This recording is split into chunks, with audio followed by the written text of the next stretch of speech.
નમસ્કાર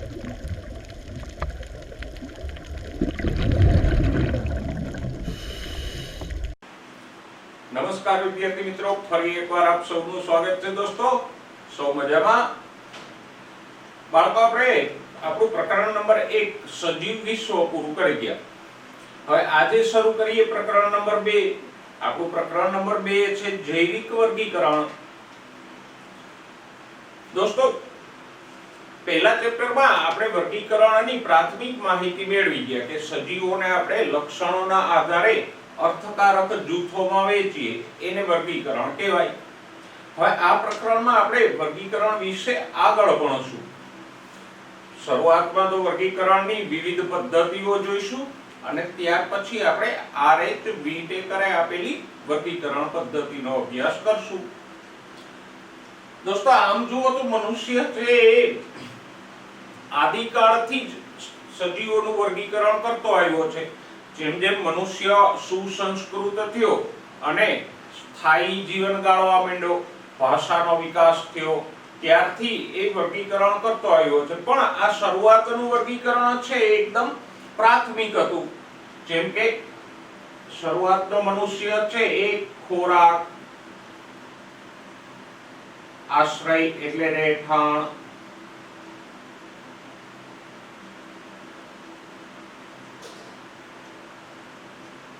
કપડા, એના આધારે વર્ગીકરણ કરતો. દાખલા તરીકે ખોરાક તરીકે ઉપયોગી થતી વનસ્પતિઓને અને પ્રાણીઓને એક સમૂહમાં ગણતો.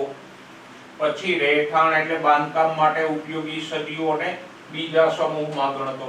અને આજે પણ આપણા સામાન્ય જીવનમાં આપણે વર્ગીકરણ કરીએ જ છીએ કે આ ફળ, આ શાકભાજી, આ પશુઓ.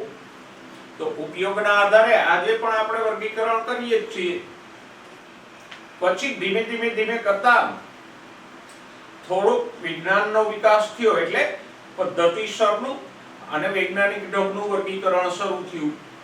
સૌથી પહેલા વૈજ્ઞાનિક ઢબે કોઈ વર્ગીકરણ આપ્યું હોય તો એ છે એરિસ્ટોટલ, કે જે ગ્રીક તત્વચિંતક હતો.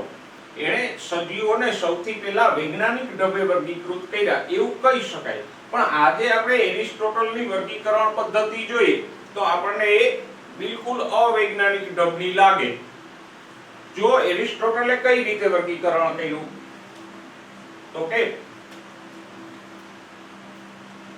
વનસ્પતિઓને એણે 3 ભાગમાં વિભાજિત કરી.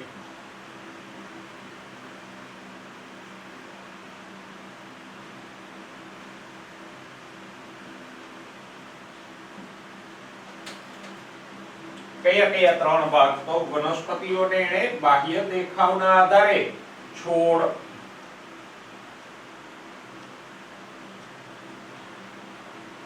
ક્ષુપ અને વૃક્ષ એવા 3 ભાગોમાં વિભાજિત કરી.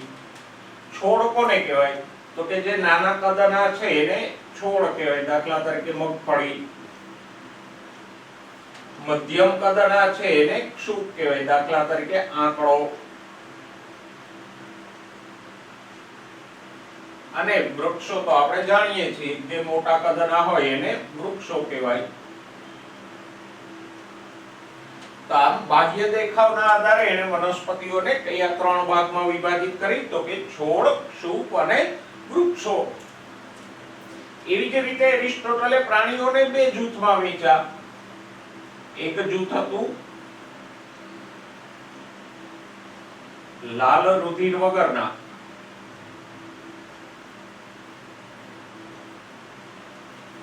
અને બીજું જૂથ લાલ રુધિર વાળા.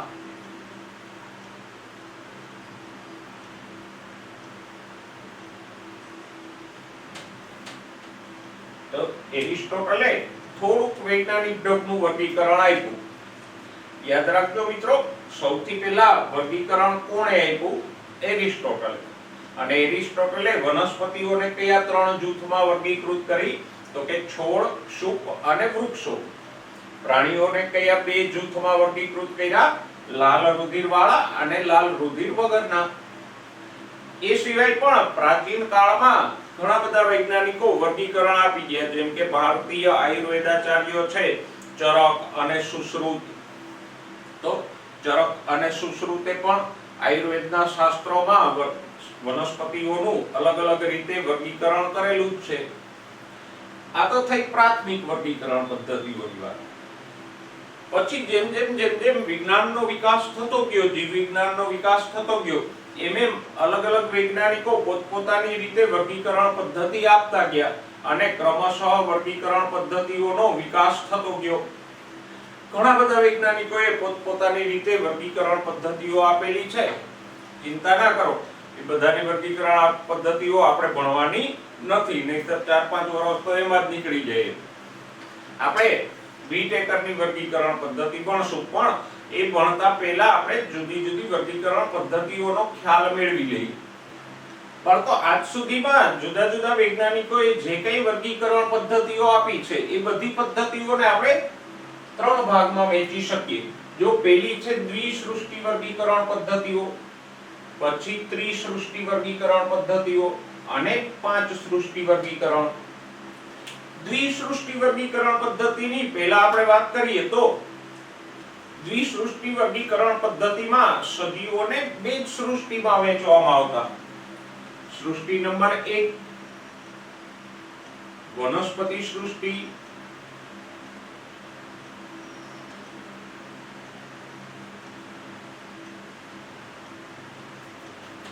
અને બીજી સૃષ્ટિ હતી પ્રાણી સૃષ્ટિ.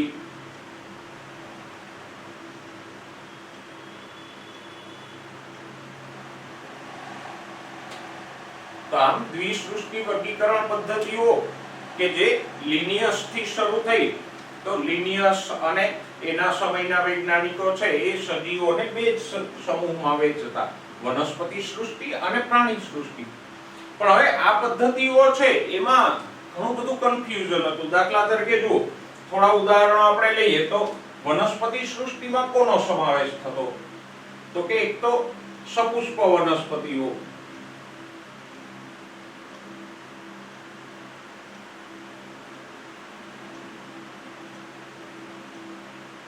પછી ફૂગ,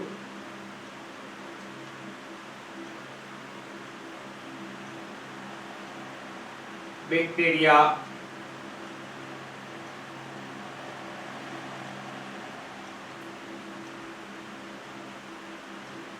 લીલ, દ્વિઅંગીઓ, ત્રિઅંગીઓ, આ બધાનો સમાવેશ વનસ્પતિ સૃષ્ટિમાં કરવામાં આવતો. પણ જો અહીંયા લક્ષણોની ઘણી બધી વિસંગતતા છે, એટલે કે એક જ સૃષ્ટિમાં રહેલી આ બધી જ વનસ્પતિઓ કે સજીવોમાં લક્ષણોનું જુદાપણું જોવા મળે છે. જેમ કે સપુષ્પ વનસ્પતિઓ તો એ પ્રકાશ સંશ્લેષી છે,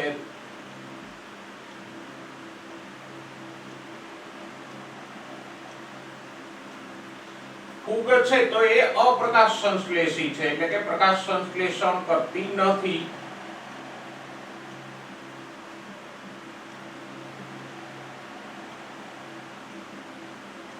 બેક્ટેરિયા છે તો એમાં તો વિવિધ પ્રકારે પોષણ જોવા મળે. અમુક બેક્ટેરિયા છે એ પ્રકાશ સંશ્લેષી છે, અમુક છે એ મૃતોપજીવી છે, અમુક રસાયણ સંશ્લેષી છે. લીલ, દ્વિઅંગી અને ત્રિઅંગીઓ છે એ પ્રકાશ સંશ્લેષી છે.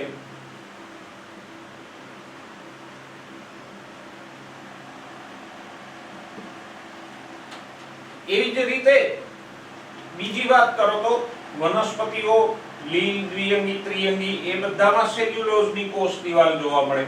ફૂગમાં કાઇટિનની બનેલી કોષ દિવાલ જોવા મળે. બેક્ટેરિયાની કોષ દિવાલ છે એ તો પાછી વિવિધ પ્રકારની હોય. તો જો અહીંયા પોષણ પદ્ધતિની વાત કરો તો કોઈ સ્વયંપોષી એટલે પ્રકાશ સંશ્લેષી છે, કોઈ પ્રકાશ સંશ્લેષી નથી. કોષ દિવાલની વાત કરો તો કોઈમાં સેલ્યુલોઝની કોષ દિવાલ છે, કોઈમાં કાઇટિનની છે, બેક્ટેરિયાઓમાં અલગ અલગ પ્રકારની છે. તો એક જ સૃષ્ટિમાં રહેલા બધા જ સજીવો છે એમાં પણ ખાસ કોઈ સમાનતા નથી. તો આમ દ્વિસૃષ્ટિ વર્ગીકરણ પદ્ધતિમાં વનસ્પતિ સૃષ્ટિમાં આપણે સપુષ્પ વનસ્પતિઓ, લીલ, દ્વિઅંગી, ત્રિઅંગીનો સમાવેશ કરીએ બરાબર, પણ ફૂગ અને બેક્ટેરિયાઓ છે એ બાકીની વનસ્પતિઓથી અલગ પડે છે. છતાંય એનો સમાવેશ વનસ્પતિ સૃષ્ટિમાં જ થાય છે દોસ્તો.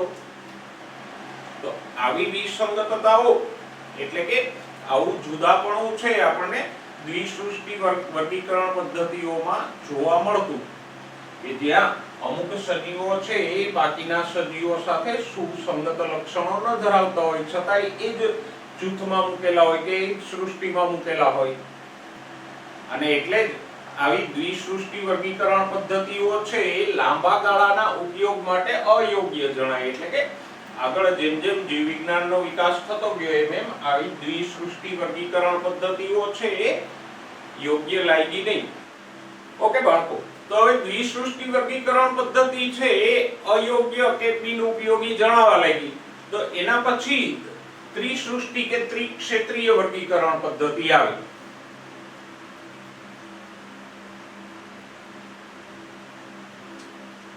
અને આ ત્રિક્ષેત્રીય વર્ગીકરણ પદ્ધતિ કોણે આપી? તો કે હુઝ નામના વૈજ્ઞાનિકે. હુઝે ત્રણ સૃષ્ટિને બદલે ત્રણ ડોમેઇન બનાવ્યા. સજીવોને ત્રણ ડોમેઇનમાં વહેંચ્યા. સૃષ્ટિના બદલે કક્ષાને એને શું નામ આપ્યું? ડોમેઇન. પહેલું ડોમેઇન હતું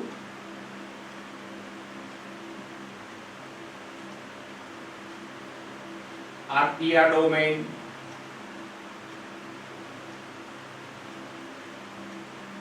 બીજું ડોમેઇન હતું યુબેક્ટેરિયા ડોમેઇન,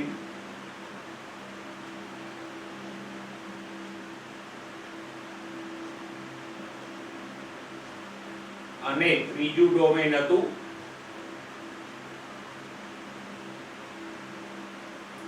યુકેરિયા ડોમેઇન. તો આમ બાકીના વૈજ્ઞાનિકો જ્યાં બે સૃષ્ટિઓ બનાવતા હતા, હુઝે સૃષ્ટિ કરતા એક ઉપરની કક્ષા બનાવી ડોમેઇન, અને એવા ત્રણ ડોમેઇન એટલે ક્ષેત્રોમાં સજીવોને વિભાજિત કર્યા. એમાંથી પહેલા બે ડોમેઇન છે એમાં એણે વિવિધ પ્રકારના બેક્ટેરિયાઓનો સમાવેશ કર્યો, અને યુકેરિયા ડોમેઇનને એણે ચાર સૃષ્ટિઓમાં વિભાજિત કર્યું. કઈ ચાર સૃષ્ટિઓ? તો કે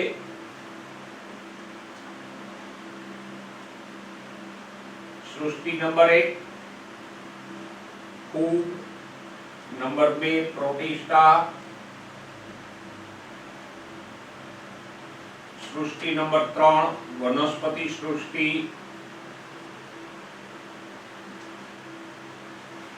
અને સૃષ્ટિ નંબર 4 પ્રાણી સૃષ્ટિ. જો સમજાય છે ને બાળકો? પહેલા તો હુઝે શું કર્યું? તો કે સૃષ્ટિ કરતા એક મોટી કક્ષા બનાવી, એ કક્ષાને નામ આપ્યું ડોમેઇન, અને પછી એવા ત્રણ ડોમેઇનમાં સજીવોને વિભાજિત કર્યા. જો આર્કિયા ડોમેઇન, યુબેક્ટેરિયા ડોમેઇન અને યુકેરિયા ડોમેઇન. પહેલા બે છે આર્કિયા અને યુબેક્ટેરિયા ડોમેઇન, એમાં એણે વિવિધ પ્રકારના બેક્ટેરિયાઓનો સમાવેશ કર્યો. જ્યારે ત્રીજું ડોમેઇન છે યુકેરિયા, એમાં એણે બધા સુકોષ કેન્દ્રીય સજીવોનો સમાવેશ કર્યો, અને પછી યુકેરિયા ડોમેઇનને એણે ચાર સૃષ્ટિઓમાં વિભાજિત કર્યું. જો ફૂગ, પ્રોટિસ્ટા, વનસ્પતિ અને પ્રાણીઓ. પ્રોટિસ્ટામાં એકકોષી સજીવો, અમીબા, પેરામીશિયમ વગેરેનો સમાવેશ એણે કર્યો. ઓકે, તો જો અહીંયા હવે સજીવો છે એ વધારે સારી રીતે વર્ગીકૃત થયા ને. દ્વિસૃષ્ટિ વર્ગીકરણમાં શું થતું હતું? તો કે એમાં બેક્ટેરિયા, ફૂગ અને બાકીની વનસ્પતિઓ બધા એક સાથે જ આવતા હતા. એવી જ રીતે પ્રાણી સૃષ્ટિમાં અમીબા, પેરામીશિયમ જેવા એકકોષી પ્રાણીઓ અને આપણા જેવા બહુકોષી પ્રાણીઓ બધા સાથે આવતા હતા. તો એ જે જુદાપણું કે વિસંગતતા હતી એ અહીંયા ઘણા અંશે નીકળી ગઈ. જો બેક્ટેરિયાઓ અલગ પડી ગયા, ફૂગ જે કાઇટિનની કોષ દિવાલ ધરાવે છે અને પ્રકાશ સંશ્લેષણ નથી કરતી તો એને અલગ મૂકી દીધી. એકકોષીય સજીવો છે અમીબા, પેરામીશિયમ, તો એને પ્રોટિસ્ટા સૃષ્ટિમાં અલગ મૂક્યા. વનસ્પતિઓ કે જે પ્રકાશ સંશ્લેષણ કરે છે અને સેલ્યુલોઝની કોષ દિવાલ ધરાવે છે એને અલગ સૃષ્ટિમાં મૂક્યા. અને પ્રાણીઓ કે જે વિષમકોષી છે અને કોષ દિવાલ નથી ધરાવતા એવા બહુકોષી પ્રાણીઓને અલગ સૃષ્ટિમાં મૂક્યા. તો આમ દ્વિસૃષ્ટિ વર્ગીકરણ કરતા હુઝનું આ ત્રિક્ષેત્રીય કે 3 ડોમેન વાળું વર્ગીકરણ છે એ સજીવોને સારી રીતે વર્ગીકૃત કરતું હતું. ઓકે દોસ્તો, એના પછી આવી 5 સૃષ્ટિ વર્ગીકરણ પદ્ધતિ. અને 5 સૃષ્ટિ વર્ગીકરણ પદ્ધતિ RH વિટેકરે 1969 માં આપી. વિટેકરે 5 સૃષ્ટિઓમાં સજીવોને વિભાજિત કર્યા. આ 5 સૃષ્ટિઓ કઈ? તો કે સૃષ્ટિ નંબર 1 મોનેરા,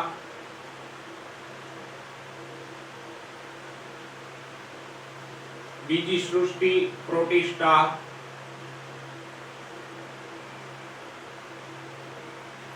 સૃષ્ટિ નંબર 3 ફૂગ,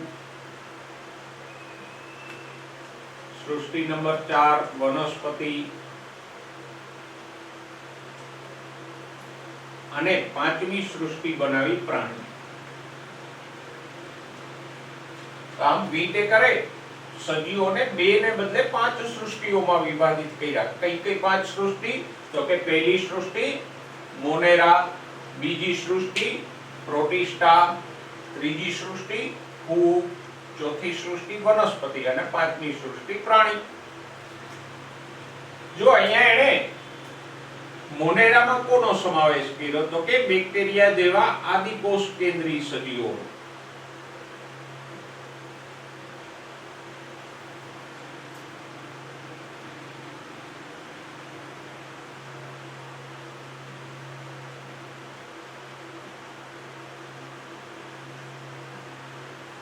કે જે પ્રાથમિક કક્ષાની કોષ રચના ધરાવતા હતા એવા આદિકોષ કેન્દ્રી બેક્ટેરિયાઓનો સમાવેશ એને મોનેરા સૃષ્ટિમાં કર્યો. બાકીની ચારેય સૃષ્ટિમાં સુકોષ કેન્દ્રી સજીવોનો સમાવેશ કર્યો. જો પ્રોટિસ્ટામાં સુકોષ કેન્દ્રી એકકોષી સજીવોનો સમાવેશ કર્યો.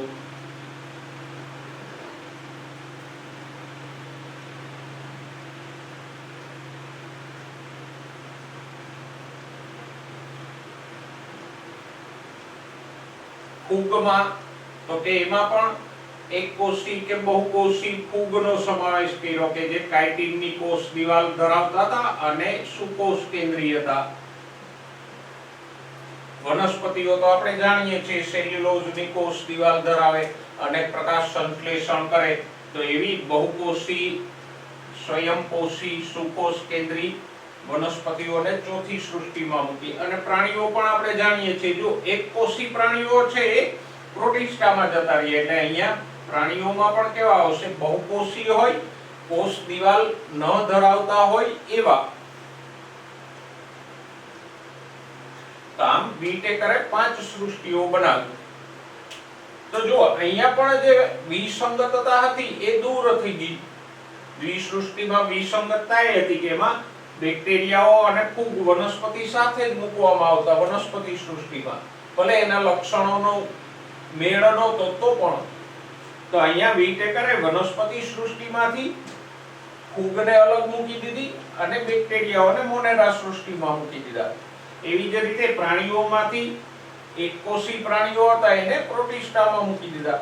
તો આમ વિટેકરે જે 5 સૃષ્ટિઓમાં સજીવોને વિભાજિત કર્યા એ વધારે સારું લાગે છે કે દ્વિસૃષ્ટિ વર્ગીકરણ વધારે સારું ગણાય?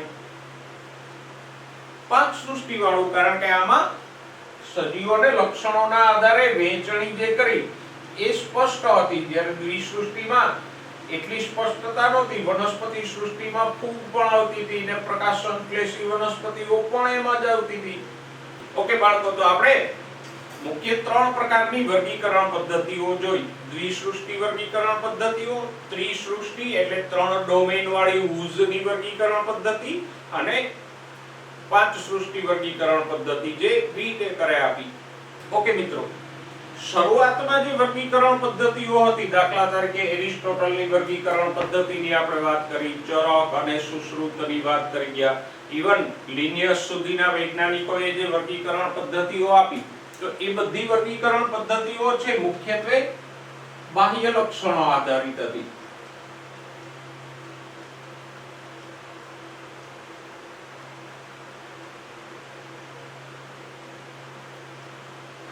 ઉદાહરણ તરીકે જો એરિસ્ટોટલે જે વર્ગીકરણ કર્યું તો એમાં વનસ્પતિઓને છોડ, ક્ષુપ અને વૃક્ષ એમ બાહ્યાકાર રચના કે કદના આધારે એને વિભાજિત કર્યા.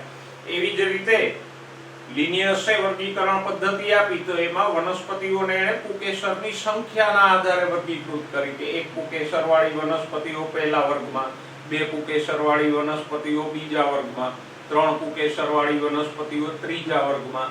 તો એમ ફક્ત બાહ્ય લક્ષણોના આધારે શરૂઆતમાં વર્ગીકરણ થતું. પણ જેમ જેમ વિજ્ઞાનનો વિકાસ થતો ગયો એમ બીજા લક્ષણો પણ એમાં ઉમેરાતા ગયા, જેમ કે કોષ રચના,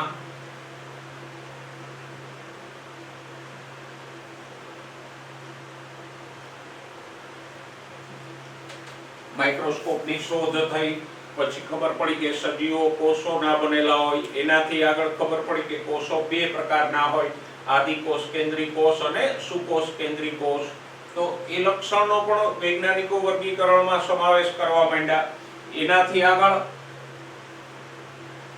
કોષ દિવાલની પ્રકૃતિ,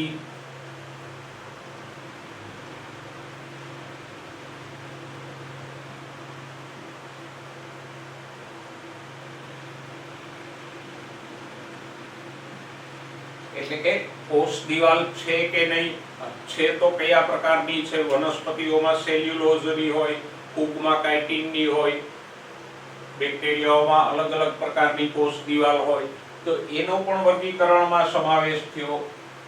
એનાથી આગળ પોષણ પદ્ધતિ,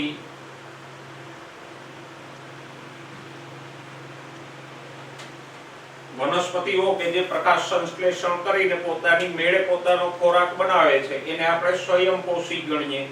આપણા જેવા પ્રાણીઓ કે જે પોતાનો ખોરાક જાતે નથી બનાવતા એને આપણે વિષમપોષીઓ ગણીએ. એનાથી આગળ નિવાસ સ્થાનો,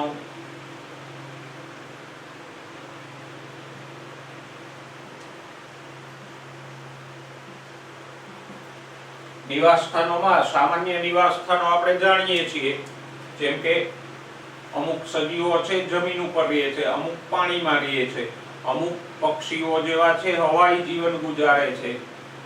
પણ એનાથી આગળ ઘણા બધા એવા છે કે જે બીજા સજીવની અંદર પરોપજીવી તરીકે પણ રહે છે, જેમ કે આપણા પાચન માર્ગમાં ઘણા બધા પ્રકારના બેક્ટેરિયાઓ હોય, કૃમિઓ હોય. તો એ પણ એક પ્રકારનું નિવાસ સ્થાન છે કે જ્યાં બીજા સજીવના શરીરની અંદર એ વસે છે. તો એને પણ ધ્યાનમાં લેવામાં આવ્યું. એનાથી આગળ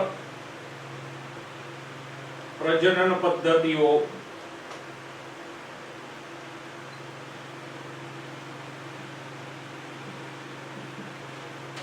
સજીવો અલગ અલગ રીતે પ્રજનન કરતા હોય. જેમ કે પ્રાણીઓની વાત કરો તો ઘણા બધા પ્રાણીઓ છે અંડપ્રસવી છે, ઈંડા મૂકે છે. મનુષ્ય જેવા સસ્તનો છે તો એ અપત્યપ્રસવી છે કે જે બચ્ચાઓને જન્મ આપે છે. વનસ્પતિઓમાં વાત કરો તો ફૂગ બીજાણુઓ દ્વારા પ્રજનન કરે. પહેલા ચેપ્ટરમાં આપણે ભણી ગયા પ્રજનન વાળા મુદ્દામાં. ફૂગ છે એક કોષી બીજાણુઓથી પ્રજનન કરે, જ્યારે સપુષ્પ વનસ્પતિઓ છે બીજ ઉત્પન્ન કરીને પ્રજનન કરશે. તો આમ પ્રજનન પદ્ધતિઓની વિવિધતા પણ વૈજ્ઞાનિકો વર્ગીકરણમાં સામેલ કરવા માંડ્યા. એનાથી આગળ ઉદ્વિકાસીય સંબંધો,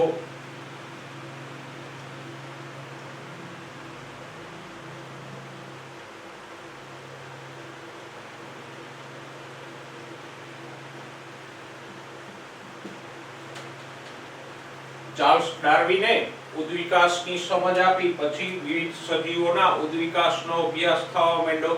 તો એના આધારે પણ સજીવોના જૂથની વહેંચણી કરવા માંડ્યા. જેમ કે જુઓ, મનુષ્ય, ઓરાંગુટાંગ, ગોરીલા, ચિમ્પાન્જી એ બધા નજીકના સજીવો છે, કાકા બાપાના ભાઈઓ છે. તો આપણે એને એક જ ગોત્ર પ્રાઇમેટમાં મૂકીએ, કારણ કે ઉદ્વિકાસી દ્રષ્ટિએ આપણી નજીક છે. તો આમ ઉદ્વિકાસના આધારે પણ વર્ગીકરણ થવા માંડ્યું.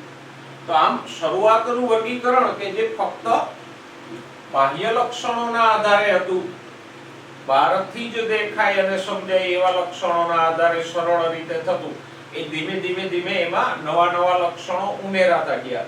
અને અલગ અલગ લક્ષણોના આધારે વૈજ્ઞાનિકો વર્ગીકરણ કરતા ગયા.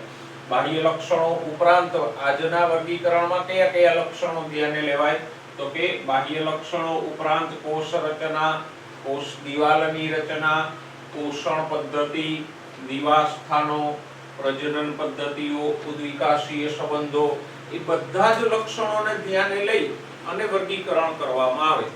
અને હવે તો એનાથી આગળ જૈવ રસાયણો એટલે સજીવમાં આવેલા રસાયણો, પછી જનીનોની રચના, એ બધાના આધારે વર્ગીકરણ થવા માંડ્યું છે. તો આમ શરૂઆતમાં જે વર્ગીકરણ પદ્ધતિઓ સરળ અને થોડાક બાહ્ય લક્ષણો આધારિત હતી, એ ધીમે ધીમે વિવિધ લક્ષણો ધ્યાને લેવાતા ગયા અને જટિલ થતી ગઈ, પણ સાથે સાથે એ સચોટ પણ થતી ગઈ. એમાં વધારે સારી રીતે વર્ગીકરણ થવા માંડ્યું.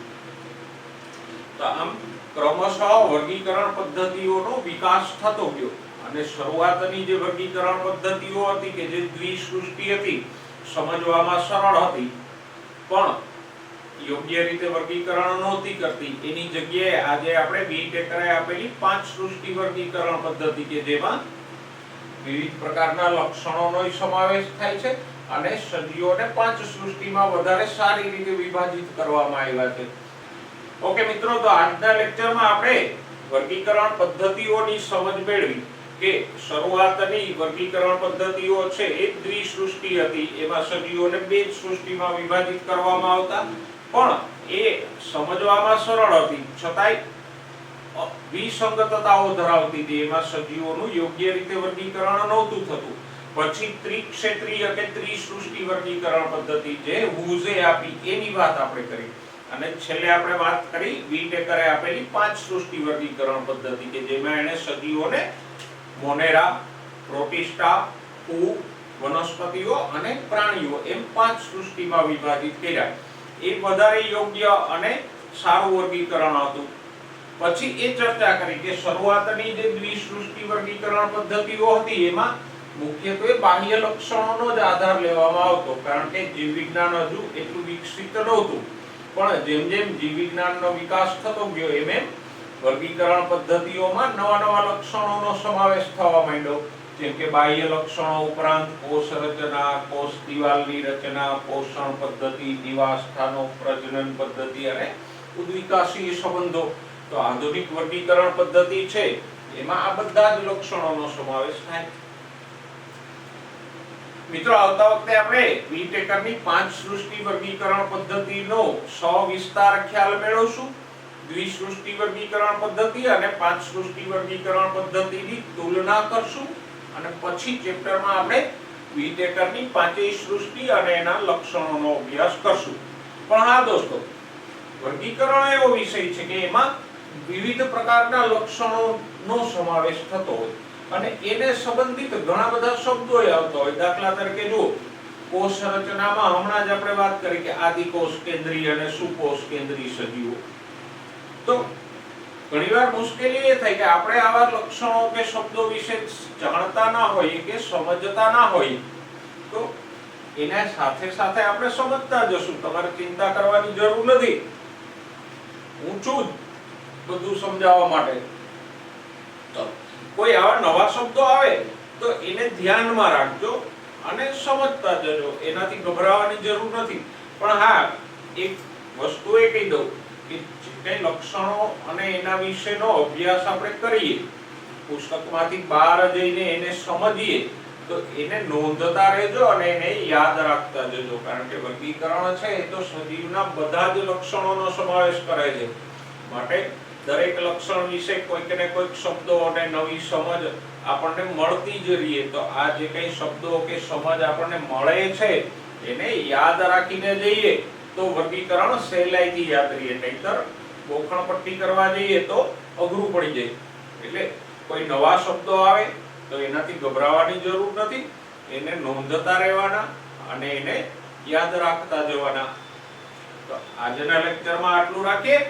નવા મુદ્દાઓ સાથે ફરીવાર મળીશું. ત્યાં સુધી સ્વસ્થ રહો, મસ્ત રહો અને ભણવામાં વ્યસ્ત રહો.